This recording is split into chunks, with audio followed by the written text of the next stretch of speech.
이삭과 야곱과 그리고 요셉이 나옵니다. 오늘 저는 그 중에서 야곱을 우리가 통해서 대강절을 저와 여러분이 지키고 있는데 만남을 위한 준비는 어떻게 해야 되는가, 이것을 야곱의 사건을 통해서 좀 말씀을 드려보려고 합니다. 사실 야곱의 형 에서와의 만남은 기다리는 만남이 아닙니다. 보고 싶은 사람을 만나는 것도 아니고요. 가능하면 피하고 싶고 또 불편한 만남이 바로 야곱에게 있어서 에서를 만나는 일입니다. 그럼에도 불구하고 야곱은 이 만남을 위해서 나름 최선을 다해서 준비를 하고 있습니다. 어찌 보면은 에서의 입장에서 보면은 야곱은 참 좀 뭐라 그럴까요? 생각하기 싫은 동생, 또 너무 얄밉다는 말은 조금 더 점잖은 표현 같고요. 요사이 어떤 감정으로 표현한다면은 혐오스러운 동생, 이렇게 말씀드릴 수가 있습니다. 여러분, 요사이 우리 사회 속에서 이 혐오라는 감정이 굉장히 불일듯 퍼지고 있습니다. 사전적 정의는 미워하고 싫어하는 것이 혐오입니다. 다른 사람이나 집단을 미워하고 싫어하는 감정은 누구에게나 어느 정도 있기 마련입니다. 그러나 요사이 우리 사회는 그 정도가 너무 심합니다. 어느 순간인가 감정에 거치지 않고 그 수준을 넘어서서 상대를 배제하고 제거하려는 폭력적인 행동으로 표출되기도 합니다. 제가 어느 모임에 잠깐 있었는데 그분들이 이런 대화를 나누는 것을 들어봤습니다. 요사이 코로나19 걸리면 그 동네에서 못 살아, 그 아파트에서 못 살아, 이사 가야 돼, 이런 얘기를 서로 하면서 공감한다는 듯이 다들 웃고 그런 대화가 오갔습니다. 걸리고 싶은 것도 아니고 자기가 일부러 걸린 것도 아닌데 걸리면 특히 이제 아파트 같은 데는 모든 사람들이 배척하고 또 그들과 교제할 수가 없어서 결국은 이사를 가도 또 마찬가지겠죠. 어쨌든 이와 같은 우리의 혐오의 감정이 대단히 극심하다는 사실을 알 수가 있습니다. 여러분, 개인이나 집단이나 갈등이 생기는 것은 어찌 보면은 자연스러운 일이라고 볼 수가 있습니다. 저마다 정서가 다르고 사상과 의견을 가지고 있으며 그 나름 충돌을 일으킬 때 남을 인정하며 타협하는 것이 어렵다고 판단이 되면은 누구나 자신의 속한 집단의 이익을 먼저 생각하게 됩니다. 요새 우리 사회에서 아이돌의 팬들을 모이는 것을 팬덤 이렇게 얘기합니다. 이 팬과 팬덤은 상대편을 이게 인정하지 않거든. 정치도 팬이 되고 팬덤이 돼서 우리 사회가 대단히 증오와 혐오가 극에 달하고 있습니다. 여러분, 세상이 복잡해질수록 욕망은 다양해질 수밖에 없고 서로 충돌이 잦을 수밖에 없고 그 양상도 복잡해질 수밖에 없습니다. 과연 타협과 조율은 가능한 것일까요? 우리 사회를 보면은 갈등의 상황을 타협과 조율을 통해서 갈등을 해결하기보다는 상대방을 혐오의 대상으로 삼아서 배척하고 그리고 배제하는 경향이 더 크다는 사실을 알 수가 있습니다. 따라서 혐오를 굉장히 확대되고 농축시킨 말이 하나가 있죠. 그게 극혐입니다. 극혐.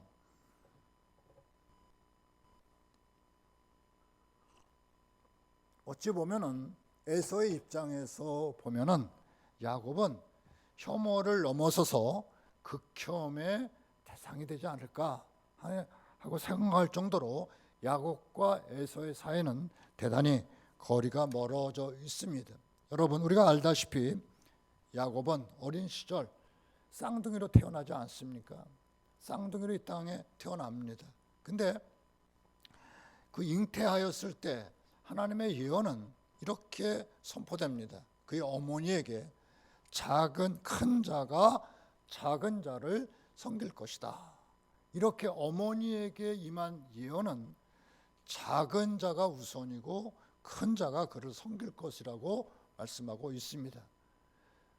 이렇게 그 어머니 리브가에게 예언이 임했고, 자라면서 에서는 들사람이 되고 야곱은 집사람이 됩니다.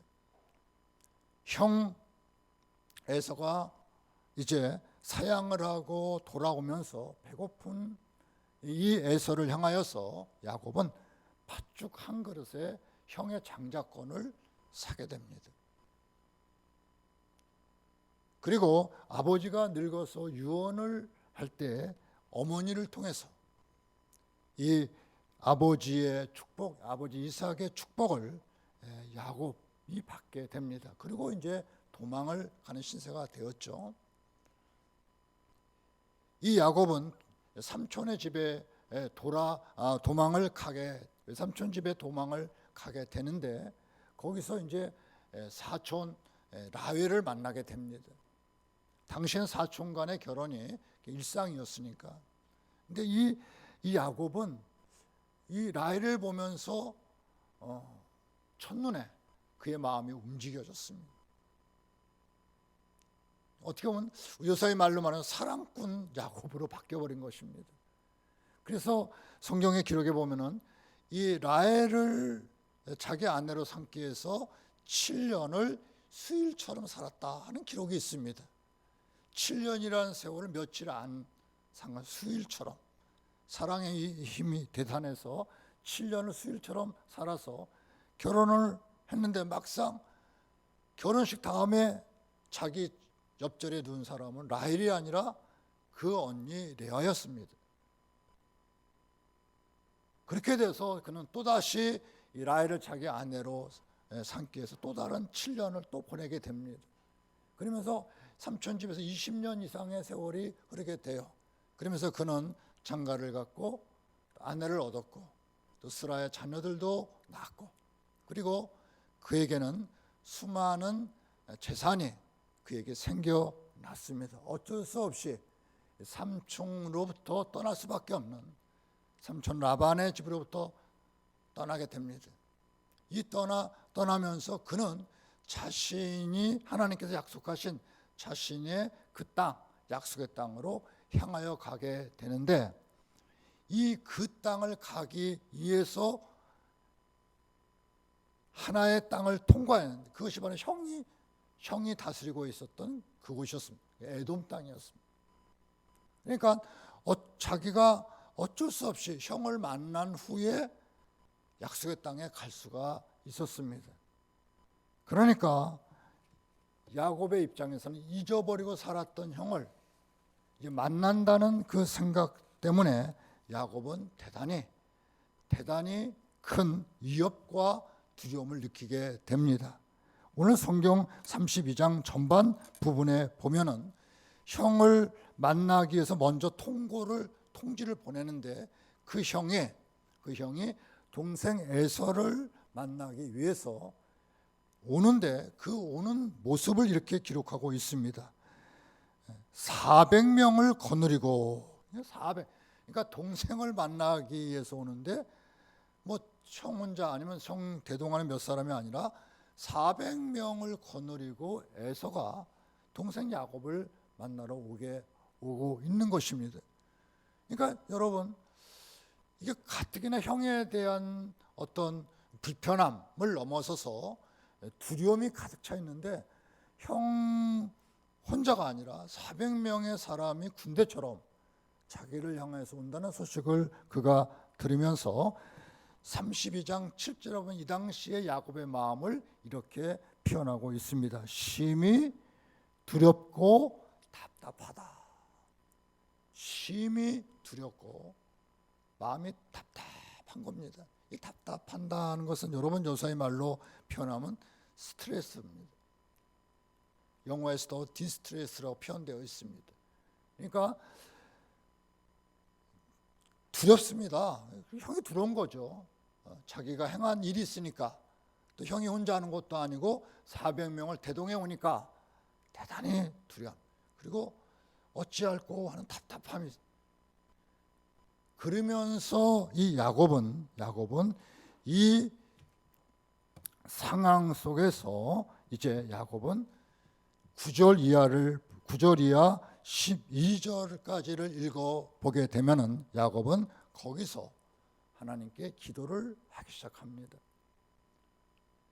그가 하나님 앞에 9절 이하 기도를 하기 시작하는데, 내 조부 아브라함의 하나님, 내 아버지 이삭의 하나님 여호와여, 주께서 전에 내게 명하시기를 내 고향 내 족속에게로 돌아가라, 내가 내게 은혜를 베풀리라 하시지 않으셨습니까? 하나님의 말씀에 순종해서 제가 이제 고향으로 아버지에게 말씀하셨고 할아버지에게 말씀하셨기 때문에 제가 하나님 말씀을 따라 고향으로 가고 있는데 저에게 너무도 크고 두렵고 답답한 일이 생겼습니다 하고 이제 그가 하나님 앞에 기도를 합니다. 그 기도의 정서는 11절에 보니까 내가 그를 두려워함은, 이 두려움에 가득 차서 이 두려움을 가지고 하나님 앞에 기도를 하게 됩니다. 그러면서 이제 13절을 읽어보면은 야곱이 거기서 어떻게 됩니까? 그러면서 한밤을 지내게 돼요. 그리고 아침이 되었습니다. 야곱은 형 에서를 위해서 예물을 준비를 합니다. 그 예물의 내용을 보니까 14절을 보니까 암염소가 200, 순염소가 20, 암양이 200, 순양이 20. 여러분 암양이 대단히 많습니다. 여러분 아는 것처럼 암컷은 새끼를 낳을 수 있지 않습니까? 수컷을 많이 보내는 것이 아니라 암컷을 10배 이상으로 보냅니다. 정성을 다한 예물을, 그 다음에 젖나는 낙타 30, 암소가 40, 황소가 10, 암낙이 20, 또 새끼가 10. 이것들을 이제 얼마나 재산이 많은지, 이 많은 양들의 가축을 이제 둘로 나누어서 1차로 보내고, 여러분 이 야곱이 굉장히 좀 머리가 좋은 것 같아요. 1차로 보내고 1차가 또 그다음에 2차로 또 보내고, 이렇게 순차적으로 예물을 준비해서 형에게 다가서게 됩니다. 그리고 이제 마지막으로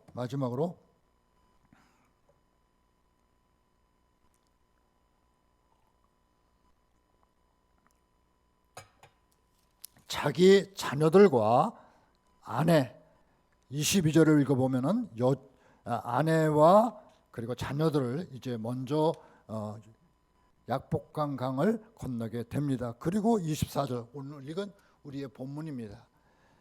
야곱은 어떻게 되었습니까? 혼자 남게 됩니다. 야곱은 다 보내고 혼자 야곱은 서게 됩니다. 자, 그것도 시간은 나와 있지 않은데 그것도 밤입니다. 왜 밤이라고 제가 말씀드리냐면, 어떤 사람이 날이 새도록 야곱과 씨름하다가 하는 걸 보면 날이 새도록 밤부터 시작된 겁니다. 야곱은 낮에 다 보냈고 밤에 혼자 남아서, 어떤 사람, 여기서 말하는 어떤 사람은 나중에 쭉 이 사건을 읽어보면은 하나님께서 보낸 어떤 하나님의 사자라고 볼 수가 있습니다. 어떤 사람과 만나서 이제 밤이 새도록 씨름을 하게 됩니다. 자기가 야곱을 이기지 못함을 보고 야곱의 허벅지 관절을 우리가 치게 되는데, 야곱은 이렇게 그를 붙잡고 놓아주지 않습니다. 당신이 내게 축복하지 아니하면 가게 하지 아니하겠나이다. 당신이 내게 축복하지 아니하면 내가 당신을 놔드릴 수가 없습니다. 이렇게 자기의 마음을 토로합니다. 그때 이 사람이 이렇게 물어요. 네 이름이 뭐냐? 예, 제 이름은 야곱입니다. 이제는 야곱이라 하지 말고 이스라엘이라 하라. 그 뜻은 하나님과 겨루어서 이겼다. 그리고 나서 이제 이 사람이 야곱을 축복하고 그리고 이 사람이 떠나게 됩니다. 야곱이 이 사람이 떠나면서 하는 말이 내가 하나님을 배웠다. 하나님과 대면하여 보았으나 내 생명이 보존되었다. 이렇게 선포한 걸 보면은 바로 그 어떤 사람이 하나님께서 보내신 사자라는 사실을 우리는 알 수가 있습니다. 여러분, 형을 만나기 위해서 그는 예물도 준비했지만 가장 최종적 준비는 무엇이었습니까? 바로 그것은 기도의 시간이었던 것입니다. 사랑하는 성도님들, 우리가 지금 강림절을 보내고 있습니다. 이 강림절을 보내는 성도들에게 있어서 우리 신앙의 점검 속에서 무엇이 재무장돼야 됩니까? 만남을 위한 우리의 준비는 무엇이어야 됩니까? 바로 그것은 기도인 것입니다. 오늘 야곱이 드렸던 이 기도처럼 만남을 위해서 우리가 정말로 헌신하고 수고할 삶의 차례는 기도인 것입니다. 여러분, 용서를 구하는 야곱의 적극적인 하나님을 향한 행동은 바로 기도입니다. 기도는 아무것도 안 하는 것이 아니라 뼈가 미골땡 정도로 힘든 고통이 따르는 것이 기도입니다. 여러분, 기도는 밤이 새도록 밤잠을 못 자고 애쓰고 수고하는 것이 바로 기도의 시간입니다. 여러분, 기도는 복을 주시는 하나님 앞에 서는 것이 바로 기도인 것입니다. 따라서 기도는 아무것도 안 하는 것이 아니라 믿음의 적극적인 행동이 바로 기도인 것입니다. 기도는 주저앉아서 세월을 까먹는 것이 아니라 이 모든 문제를 해결하기 위해서 몸부림치는 것이 바로 기도인 것입니다. 따라서 기도는 바로 대강절을 지키는 성도들이 회복해야 할 가장 적극적인 행위가 바로 기도인 것입니다. 여러분, 예수님께서 이렇게 말씀을 하셨습니다. 손에 쟁기를 잡고 뒤를 돌아보는 자는 하나님의 나라에 합당하지 아니하니라 말씀하고 있습니다. 여러분, 우리가 지금 바로 우리는 기도의 행위를 기도만 하면 되냐? 여러분, 오늘 바로 준비하는 가장 철저한 준비, 온전한 준비, 최종적 준비가 바로 기도라는 사실을 야곱을 통해서 보여주고 있습니다.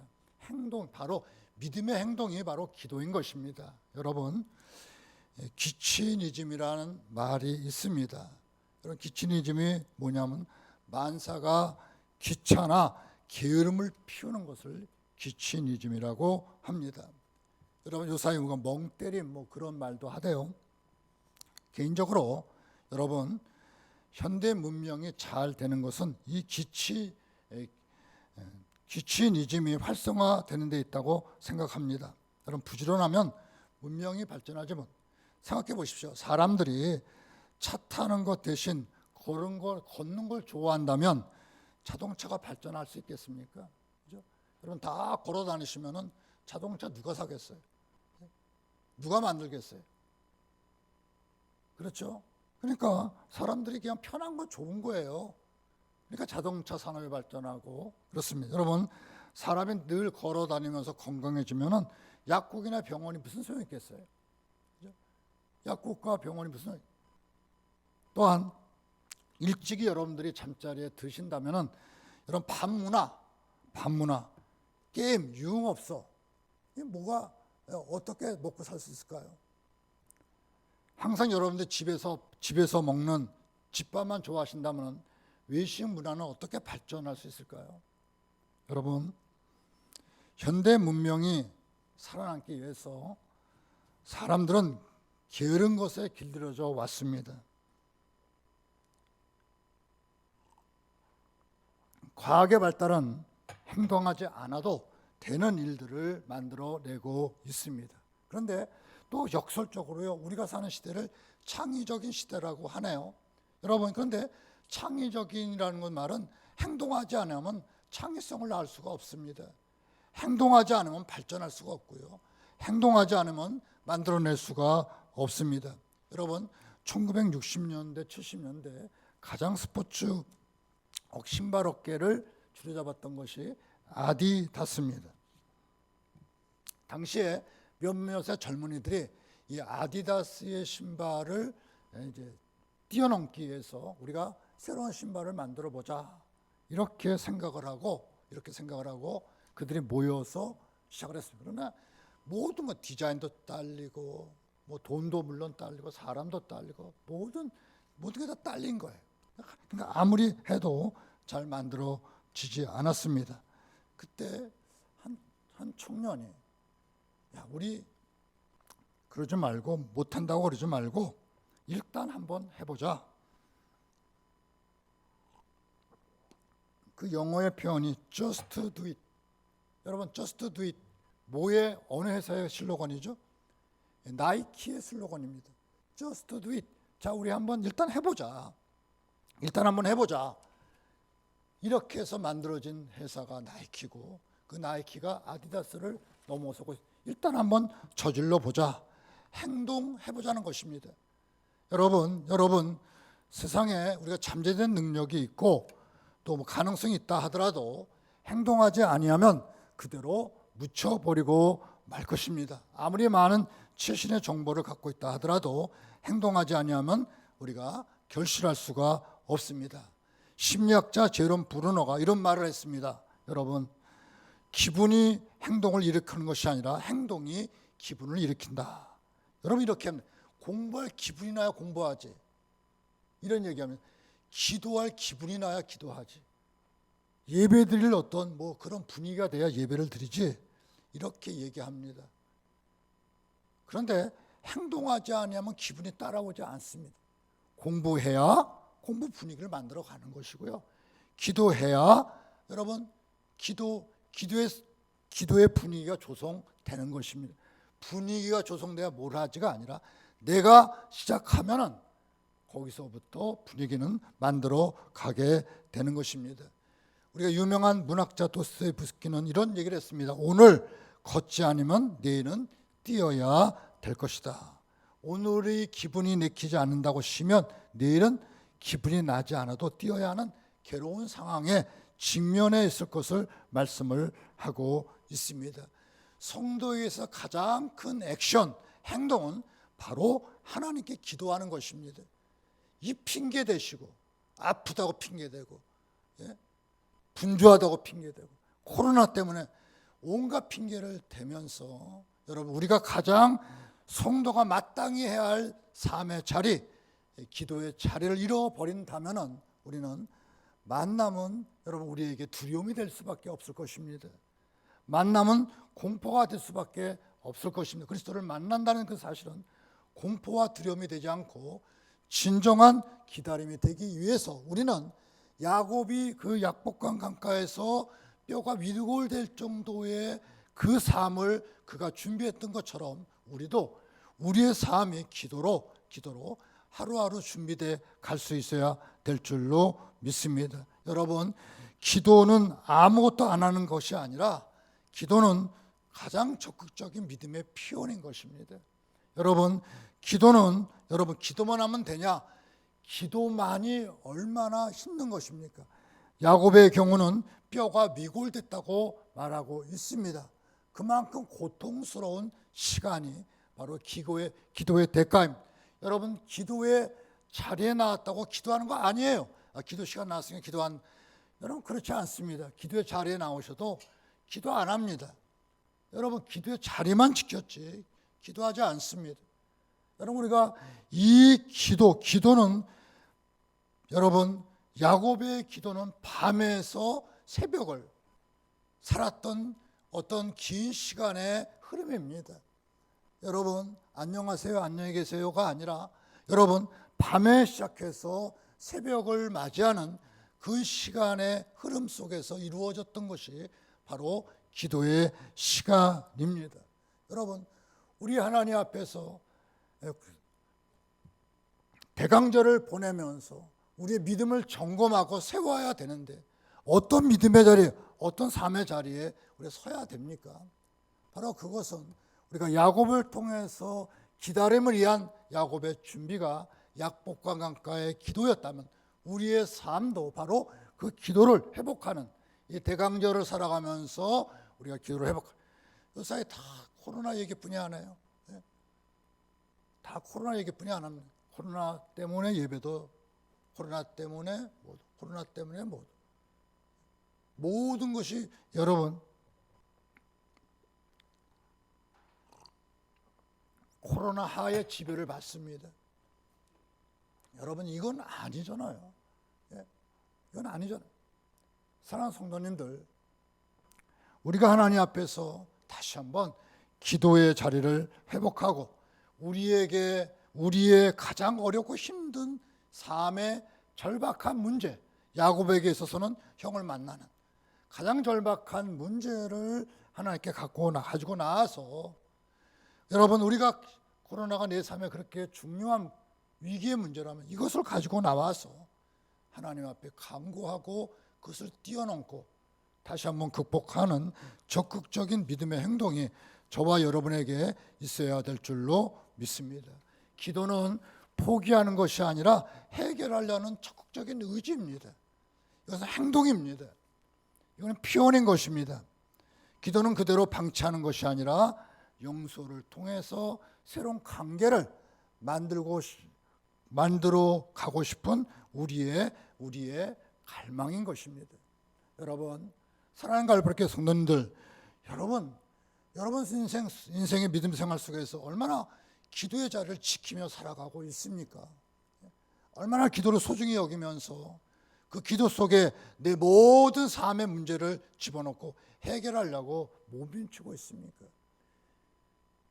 그냥 피해버리고 그냥 움츠러들어버리고 그냥 남의 탓해버리고, 여러분 그렇게 살아가고 있지 않습니까? 그냥 피하려고 하고 움츠러들고 남 때문에 그렇다 그러고, 세상 때문에 세상이 그렇다 그러고. 여러분 오늘 우리는 이 성경을 우리 하나님께서 저와 여러분에게 주셨습니다.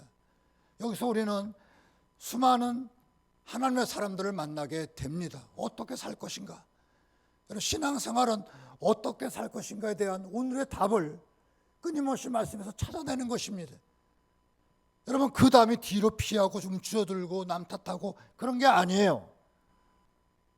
그 대답은 살아계신 하나님 앞에 적극적으로 나서는 것이고, 그 시간을 하나님 앞에 보내는 것이고, 그 시간에 내 몸과 마음이 위골되고 상할 정도로 힘들어하는 그 기도의 시간들을 지켜가는 것입니다. 아무리 어렵고 여러분 힘들더라도 먹는 시간 지키시고 자는 시간 지키시고 나름대로 삶을 즐기는 시간을 지켜가지 않으십니까? 그러면서 여러분 기도에 대해서는 핑계대고 이유를 대고 안 하려고 하고, 그러니까 우리는 점점 무능한 사람이 되어가는 것입니다. 우리의 무능은 무지에서 오는 것도 아니고 나이 늙음에서 오는 것도 아니고 돈이 없어서도 아니고 병이 들어서도 아닙니다. 우리의 무능은 우리가 기도하지 않은 데서 우리의 무능은 시작되는 것입니다. 여러분 사랑하는 성도님들, 따라서 저와 여러분이 다시 한번 한 해가 가기 전에 또 우리가 이 대강절을 지키면서 내 믿음의 삶을 어떻게 회복할 것인가에 대한 질문을 던지면서 내 삶의 가장 소중한, 그러면서 잊어져간, 그러면서 습관처럼 우리 속에 스며들어온 이 기도의 시간과 기도의 자리를 회복하는 것이 다시 한번 하나님 앞에 사는 길이라는 사실을 우리가 깨닫고, 내가 옛날에 얘기하지 마시고 내가 옛날에 이렇게 얘기하지 마시고 오늘 여기서 지금 코로나19가 우리를 막 삼켰듯이 다가오는 이때에 우리 다시 한번 기도의 자리, 기도의 모임, 기도의 수고를 우리가 치르면서 위기를 극복하고 하나님의 준비하신 그 복을 저와 여러분이 경험할 수 있어야 될 줄로 믿습니다. 여러분, 예수님께서는 누가복음 21장 36절에 결정적인 말씀을, 이런 말씀을 하고 계십니다. 여러분, 이러므로 너희가 장차 올 이 모든 일을 능히 피하고 인자 앞에 서도록 항상 기도하며 깨어 있으라. 누가복음 21장 36절에 주님은 이렇게 말씀하십니다. 이러므로 너희는 장차 올 이 모든 일을 능히 피하고 인자 앞에 서도록 항상 기도하며 깨어 있으라. 여러분, 이 말씀을 마음속에 깊이 새길 수 있기를 바랍니다. 항상 기도하고 깨어 있는 것이 이 대강절을 지키는 성도의 회복될 믿음의 자리고, 저와 여러분이 어떤 삶이 온다 하더라도 능히 버텨내고 앞으로 나갈 수 있는 힘을 얻게 하는 것이 기도의 능력인 것입니다. 따라서 오늘 우리 모두가 다시 한번 나의 삶의 믿음의 자리에, 기도의 자리가 회복되도록 간절히 소망하면서 그 소망 속에 헌신하며 하나님 앞에 서서 복을 받는 주의 백성들 다 되시기를 주님의 이름으로 간절히 축원합니다. 아멘.